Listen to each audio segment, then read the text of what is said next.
Aloha.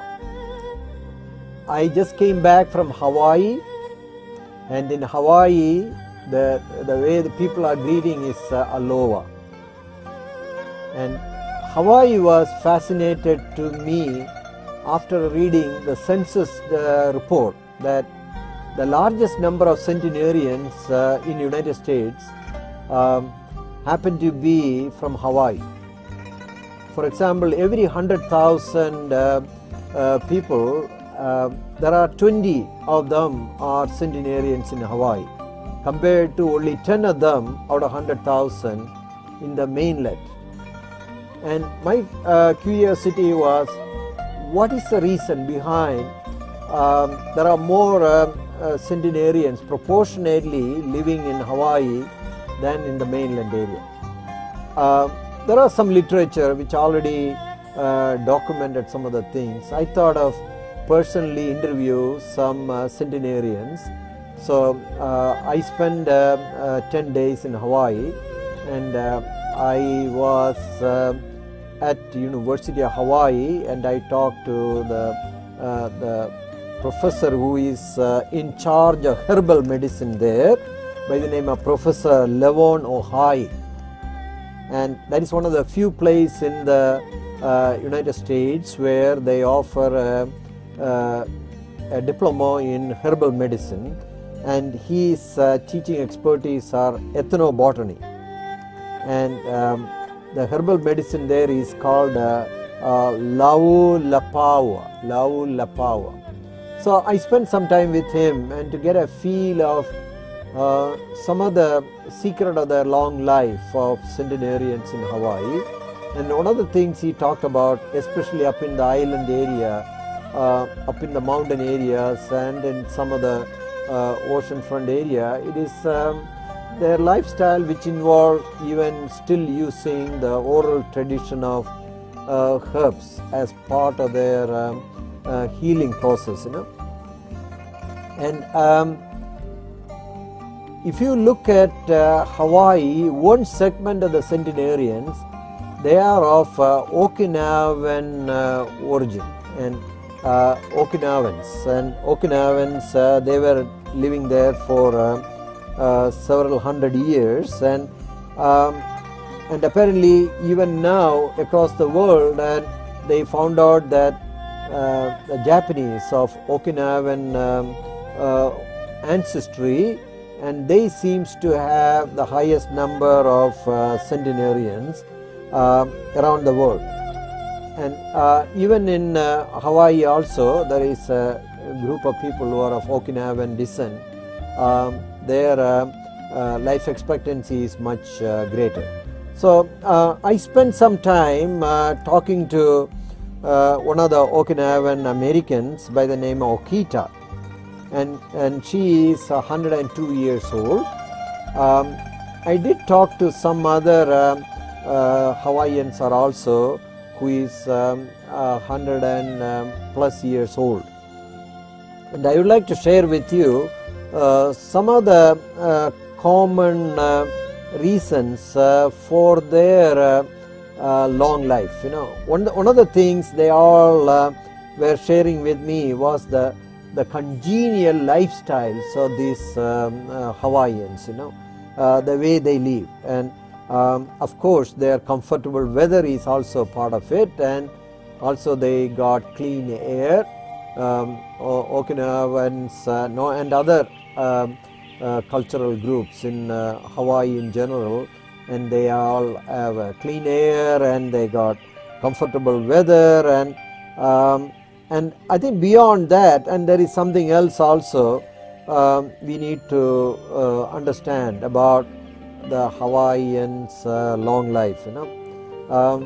In general, I notice, and they use more water to cook than oil, the way they prepare their meal. The diet definitely has a factor in their long life, and they use more fresh fruits and vegetable than frozen food, for their daily consumption, and they eat very small quantities in terms of their eating, and even if their physical frame is very large, the way they consume their food is very minimal according to us. That small portion they eat, is very much there. And their strong family network is another factor. They are all saying about their secret of long life, and they got 3, 4, 5 generation families, and they are living together or living nearby, and they socialize quite a bit, and they care for each other, and that is something. And they are always saying that social network, not only among their family and even their friends and neighbors, is very much there. And another thing I notice, they do not get upset unnecessarily, or in my encounter I never saw them getting upset as such, and they all got a reason to live and the senses of purpose in life. They, even if they are 103 years old, they still have a reason to live long, and that particular attitude may be a factor for their long life also. And spirituality again is very much there. They believe in something beyond their control, and then they find comfort in not knowing the answer of why it has happened to my spouse, why it happened to my child, why it is happening to the neighbors, and why it is happening to the community. Even if they are sad, they have a way of recuperating from that sad news much faster, and their level of stress is very minimal. I had a fortune of talking to a person who is a musician at the age of 103. He still commute back and forth between California and Hawaii, and his name is Bill Tapia. He is a musician, and he always enjoy singing, he says, even at the young age, and even at the 103 years, and he still compose and play different instruments, and the level of happiness is very much there in this particular cohorts of Centenarians, and you could see the beauty of the nature they are enjoying, is very much there, and they always wear a flower on their neck most of the time, and they look at the plants, and they look at the flower, and they talk to them, and the nature is something they really appreciate.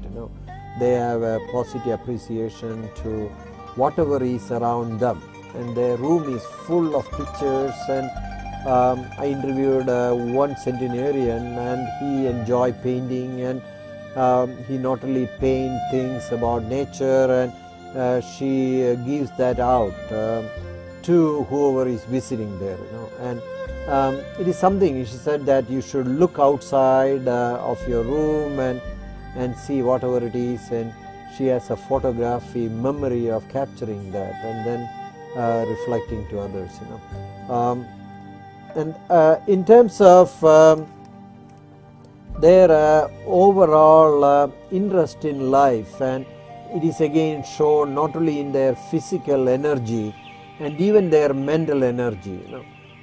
They say it is something they learned from their great parents, and pass it on, and then from the community elders, and they have again a very sharp memory in terms of what is happening around them and about their past.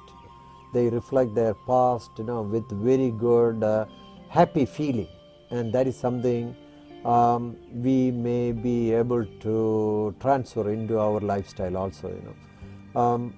Like I said before, their dietary habit is something amazing, and they said that you don't need all this food to get the physical energy. They say it is something you could transfer from your mindset, the way in which you look at things, and then you transfer that into not only yourself, and even they are very, very willing to share with others their the physical and mental energy, and they believe that something radiates from one person to another, so they always like to hang around with people who project that positive energy, and that particular transformational energy, they said, is a secret of their long life. And it is not only the energy coming from one person to another, and even from the nature, and they believe even looking outside, and they like to be out as much as possible, though the weather is very hot there.